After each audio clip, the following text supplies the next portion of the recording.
It's 11 p.m. on a Friday, May 26th. Finished my midterm probably a couple hours ago, and I came up to the office that I had with the other ITs last semester. Luckily, the password hasn't changed, but and no one's here. This place is completely empty, which is sweet because I had to come up here and finish a video that I had to do for Environment Canada. A buddy of mine, Noor, once again, uh, he always he always gives me like the inside scoop for various contests and stuff. But he told me about this one that Environment Canada was doing, and from basically for me to create a video as to describe like the nature around me, my surroundings, how how like it impacts my life and why the world should be sustained and held for future generations to come. So I did a quick 2-minute video, and I think it's done rendering.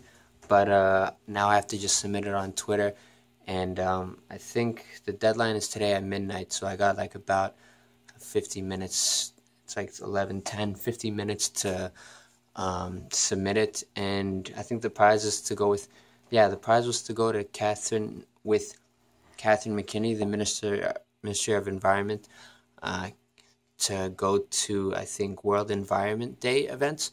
I don't know where the location is. Didn't really say on the website, but there is a link down below for further information, and I'm definitely gonna check that out afterwards. This thing was last minute, but it wasn't at the same time. I already got all the video content done, but it was last minute in terms of editing. So I figured I'd do it after my midterm when I'm not really that stressed. So, which is great. And tomorrow is the first day of Ramadan, so I know that I'm going to be fasting for the next 30 days.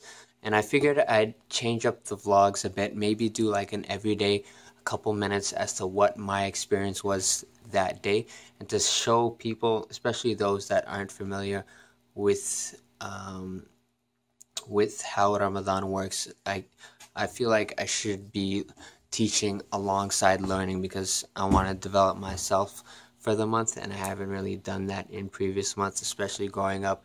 Thought it was just about losing weight, and yeah, I kind of want to do something different. So maybe for the next 30 days, it's kind of tough, especially with everything going on with school and like the SCF.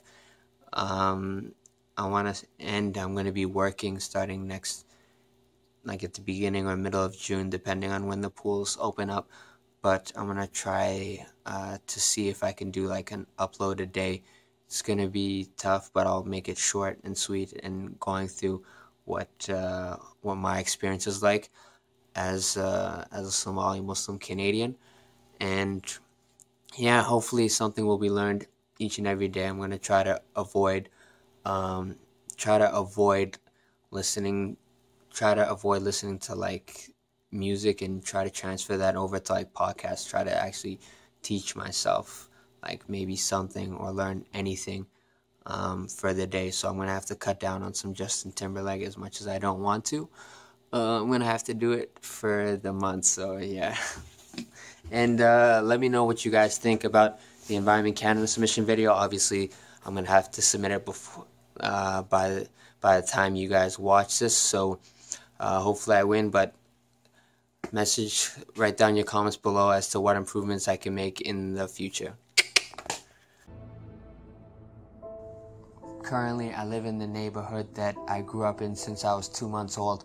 I remember coming home from school, my mom used to tell me things like, you're inside the house too much, you're playing too much video games, go out and enjoy yourself. So what I used to do is go to the forest that was at the back of my neighborhood, and all the kids in the area used to come together and play things like manhunt, tag, capture the flag.